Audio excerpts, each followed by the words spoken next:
Welcome to another episode of Where It All Began in Galveston, Texas, Juneteenth. And today we're going to interview David Mitchell, who is BOI in Galveston, as you always hear us say, born on the island. David works for the Park Board, which deals with our lifeguards. So today he's going to give us some really pertinent information about lifeguards. David? Good afternoon, Ms. Banks. Thank you for having me in this wonderful studio today. Thank you. Welcome. Tell us about, the lifeguards and all that is involved with the Park Board and the beaches of Galveston. Absolutely. Well, to begin, I'm actually here to speak about the African American Beach Lifeguard Steering Committee. We're actually excited because we're in the direction of bringing about an acknowledgement to something that most Galvestonians did not know about. That includes myself being a BOI, and that is about the incredible skill set that actually were provided by a wonderful group of individuals. We consider them heroes that were African-American lifeguards during the 20th century. Yes. So this is actually a project under the Galveston Island Beach Patrol, and I'm actually currently working for the Beach Patrol in the capacity of a volunteer coordinator for some of the support services. One in particular is a program that we provide support to drowning victims' families if a tragedy of that nature occurs. And the other is that of a couple of programs of working with our lifeguards to provide them with the education, resilience, and leadership. So this project that I'm a part of is actually, I have to say, something that we are literally wanting to make sure everyone is enlightened about. And we are so appreciative of the individual that brought this to fruition, which is Dr. Carol Bunch Davis. She's actually associate professor emerita of Texas A&M Galveston. And so thanks to her diligence and her research, she actually brought this story that I know that will add to the wonderful contributions of what we're about to prepare for with the celebration of June. Exciting. It is, beyond, seriously. More so in the sense because we're constantly having more and more information to evolve on these incredible just because they were volunteering, and this is during Galveston segregation time, the nation's segregation time, so let me clarify. But these individuals volunteered their time to actually oversee the areas of which would have been considered Black Beach, the 28th, 29th Street, and Seawall locations, and they volunteered their time to actually provide that support to our community.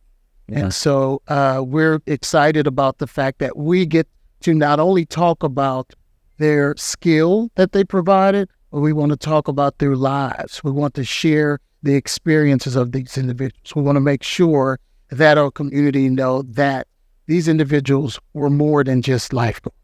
They were individuals that taking care of their families, found extra jobs, worked extra jobs, and continue to be in the support realm of helping make the community safer for those who actually reside in Galveston, and of course those who are visiting as well. How many have you found, or how many did we have during that time? At this time, because Galveston actually had segregated beaches up until 1962, but we have guards that serve the areas up until the 70s. And so at this point, we have pretty close to 9 to 11 individuals that we are actually in the process of making what we would refer to as an oral history round to tell their stories and to introduce them. Really? I know you're waiting until you have the big opening before you do the actual naming, but we are excited to know that that is part of our history in Galveston. Absolutely. And that's one of the things that we're here for, trying to make sure that not only people who visit Galveston, but also those of us who live there or who have lived there know the history. Absolutely. Well, you touched on a number of things, and one of the things that we want to also share, because I mentioned 28th Street, 29th Street, and Seawall, but we also, because I recall those days of going to the far west end off of 101st and Seawall on the drop. My mom and dad would take us out there and would drive on the sand for at least a mile, park, and have family time. And actually, that was one of our entertaining rounds for when family were visiting from elsewhere as well. Yes. So it's an opportunity to bring about the visibility and to remind individuals that while we celebrate all of the contributions that have come about of making Galveston into its unique self, we want to make sure that the representation of that, of the legacy of African Americans, is there as well. And so when our guests come to Galveston, and because of the beach patrol, they have all kinds of safety. Absolutely. One of the things that is misleading sometimes when it comes to going out for recreation is what we visibly see and not necessarily connected with some of the other things that can be of a concern, of an impact for us.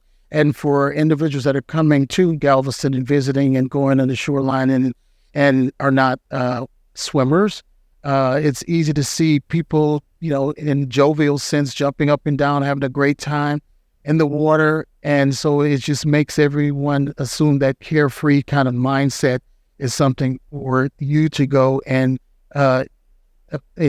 join in on. If, there are things that are actually in a risk factor, and that is, it's a coastal area, and it's a beach, and it is actually challenging at times, especially for those that don't know how to swim, that can get caught up in riptide. For those that actually are not aware or connecting with the importance of adhering to the recommendations and the signage about how to make sure that you remain safe while you're out in the water. We have material all throughout Galveston and billboards, signage everywhere indicating signs that you need to be aware of, to make sure that you're not putting yourself at risk. One of the most visible and most significant aspects of that is of the flags. Lots of people will see the colorful flags on some of the areas that are on the shoreline, on the Seawall area, and those flags actually have a particular meaning, and it gives you the whole insight and awareness of when it's safe and when you may not want to go and put yourself at risk, especially if you are a swimmer. And so the Beach Patrol is actually steadfast in trying to provide that ongoing educational need to not only enlighten our community, but to make sure that our guests and visitors are informed as well. Well, I am so very happy we have that Beach Patrol for that reason. And just recently, isn't this the time when the beach is open and you have particular kinds of communication to young people? And aren't you doing something like that right now? We are. We have our ongoing outreach education on water safety. In fact, thanks for mentioning that. This is National Beach Safety Week. And so it's actually one of the most pivotal times throughout the season for making sure that that education is actually steadfast of being presented and provided. And so it also goes into one of our most challenging times, which is Memorial Day weekend, just trying to make sure that with the high number of individuals that are visiting us, that they are aware of the risk factors and educated and enlightened on how to lessen the risk factors so that they can enjoy themselves. Because unfortunately, we've had some experiences in the past where we have actually had individuals that come down and not aware and literally end up being an unfortunate outcome of a tragedy. So we're tightening up on that and pushing, thanks to the media, that of the local news media outlets from Houston, that of all of our social media realms, and that of the ongoing education outreach of water safety from the Galveston Island Beach Patrol. We're doing it to the best of our ability with that of our volunteer entities, such as one of the programs is called Wave Watchers. I don't know if you've ever seen the individuals that are kind of monitoring the Seawall. They have blue shirts on, and they're volunteers that go through the shoreline area of educating people to let them know when they're going in a realm that can possibly be of harm. They're making sure to one of the biggest concerns we have sometimes is the impact of lost children. People actually, families unintentionally getting relaxed and comfortable and laying back in the sun and closing their eyes, and the 2-year-old toddler wanders off. And so that actually puts a strain sometimes on our efforts to make sure that we're covering, because we're having to be pulled to actually make sure that we can find the child in a safe realm. So is there a particular office or area where a guest can call prior to coming to? Well, they can go to the Galveston Island Beach Patrol website. Is Galveston Island Beach Patrol .com is actually a webpage. And also visit Galveston, and of course on the Galveston Park Board. All that information, because we have more people actually using social media on their phones than actually using the phones to call and obtain information, unless it's an immediate need of something that's in an urgent manner. But we always recommend the websites. And you can also call our contact information. It's around the clock with the Galveston Island Beach Patrol, which is 409-763-4769, and someone will be more than happy to provide you with the information you're inquiring. And I understand that our beaches are handicap accessible. Absolutely. Absolutely. We take pride in that. We actually have handicap accessibility. We are happy to have multilingual, multi-language communications out as well. And we actually have multiple volunteer efforts that come and assist us with helping keep the whole realm of safety in place. A lot of the organizations, CERT, Galveston Beach Patrols, Wave Watchers, Survivor Support Network, the list goes on and on. Wow. See, we are ready for anyone who comes to Galveston, and we especially are wanting everyone to come and understand there's no reason. We have everything ready for them. Just come on down to Galveston. Absolutely. We'd like to all make sure that we remind individuals, if you're unsure about the safety realm for that when visiting, especially if you want to go swimming, look for a lifeguard. Look for the towers that will house the lifeguards. That's your good indication of that support that's monitoring constantly versus going into the areas, especially like the far west end. Not to say not to go, let me clarify, but we're saying, especially for families with children, go to the areas where you see a lifeguard tower. And since our area is 32 miles long, so is the safety that the entire... Pretty much, and what we're excited about is that we have had partnerships with entities that help us. 32 miles long, it's a stretch. And so the Beach Patrol is pretty much monitoring with that of the lifeguards that have been assigned on the shorelines within the towers, but we also have patrol units that work the West End as well that collaborates with some of the other entities such as the Galveston Police Department, the Galveston County Sheriff's Department, and over on the far West End across the St. Louis Pass Bridge is the Brazoria County side, and we work with the Brazoria County Sheriff's Department. Well, it looks as if we got it all placed in order. Absolutely. We've got the support, and we have the individuals with the skill set, but we still need individuals to become enlightened themselves to make sure that they're not putting themselves in harm's way. I think I heard you say volunteer. So that means we have volunteers. We have a wonderful volunteer program, Wave Watchers, and they actually are a support system to helping keep those areas covered throughout the day, throughout the week. When those instances come about that sometimes, an incident can occur and staff will be pulled to actually go to the emergency need situation. And so Wave Watchers are there to help fill in and cover those areas. David, I see you've brought some materials. Can you tell me what that is all about? Absolutely. Just to give you a little insight of what has transpired or what's in place thus far with the African American Beach Lifeguard Project. As I mentioned, or before that, we had Dr. Carol Bunch Davis, who is an associate professor of Emerita that actually was from Texas A&M, Galveston, who was responsible for bringing this to light in the sense of this incredible story. And so we had a committee that was formed that actually is taking on the challenge to bring this full sense of this project to light.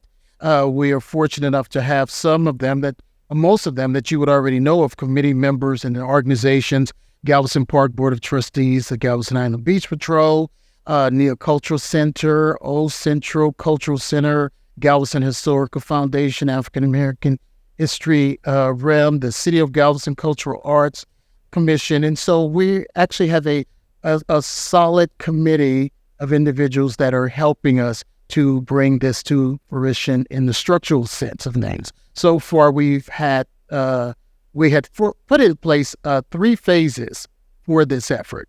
And the first phase was to come about with bringing an acknowledgement from the Texas Historic Commission to acknowledge that this actually is of importance because it's unknown and hadn't been talked about, not to the degree of where it is now. And so we were awarded the undertold marker, and that's going to be placed on the Seawall side of 28th and Seawall, which will be a designation proclaiming and acknowledging Black Beach. And so on the other side of the Seawall, adjacent to of where the placement for the marker will be, is a fundraising effort that we have in place to raise funds to create a statue that will be an image of an African-American lifeguard that will go on the corner of 28th and Seawall in front of McGuire Dent. Yeah. Recreational Center, but it's going to be right on the Seawall. Uh-huh. So that's going to be incredible because it's going to actually have visitors come to Galveston and see the contributions, hear about the contributions, and read about the contributions. See, this is a conviction for me. Yeah, that's excellent. Existence of the contributions of African Americans, and it really ties and cuts into that myth and misinformation about African Americans not being as involved and invested in the whole recreational realm and pastime of swimming. And so we get to say, "Told you." We told you so. And so we're actually working on making sure that we connect with the families and friends of individuals that will recall the names of the individuals that we're going to be presenting to come and tell their stories. And we're going to put like a QR coding right in front of the statue to where you can come take your smartphone and click on, and you'll be told history and significance of these incredible individuals. And so we're excited because our work is full speed ahead, we've got a lot to do, but we're all committed to making sure that we see this through. You know, as you speak about the persons that we're going to be honoring, a lot of people didn't realize that when we went to the high school in Galveston, it was required that we took swimming. And if we didn't swim, we didn't graduate. And so therefore, many of those same gentlemen probably took swimming at Central. This is powerful. So, you know, not mind, we're going to be calling it for the oral history. As we're looking, Well, you know, if you go and look at some of the books at Old Central yes, Cultural Center, you'll see the swimming pool. In fact, that swimming pool is still in now what we call Central Middle School. correct. Yeah, I got to swim in that pool in 1970. Yeah. Well, glad. Yeah. Yes. It was just literally a requirement in a sense of the gym class. I'm not sure if they're still doing that, but I know when we were in school, I actually had taken swimming lessons originally at the YWCA downtown across from the Old County Courthouse, because the YMCA on 23rd was packed. Yeah. I felt empowered when I got to Central, and that was part of our in the curriculum for. Yeah. So that is a misnomer that we. Absolutely. Yes, it is. Absolutely. Yeah. I feel that this project is going to definitely challenge that and eradicate. Yes. So we're quite excited. So we're asking everyone to be on the lookout, and the word of mouth, the communications of social media and other outlets to help us with making sure that it actually receives what it's deserving of. Yeah. That's a full sense of an acknowledgement.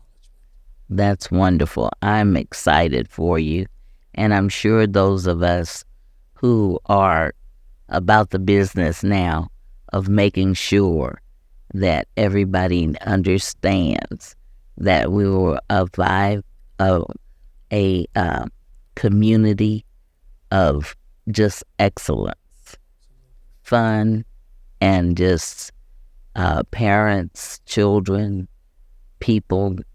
And you know, Galveston is so evolving when it comes that all ethnicities are learning about each other because of the time and space that exists. Absolutely. And it's about time. Yes. Well, again, I'm just so grateful that you were able to come in and enlighten us about the project, and especially know that, as I said, that will be one of the avenues that I'm sure that those who are listening and coming to Galveston will be able to go and find and know that it exists, know what it's about, while they understand that they can come and play in the water and be safe. Thank you. Thank you. Thank you all.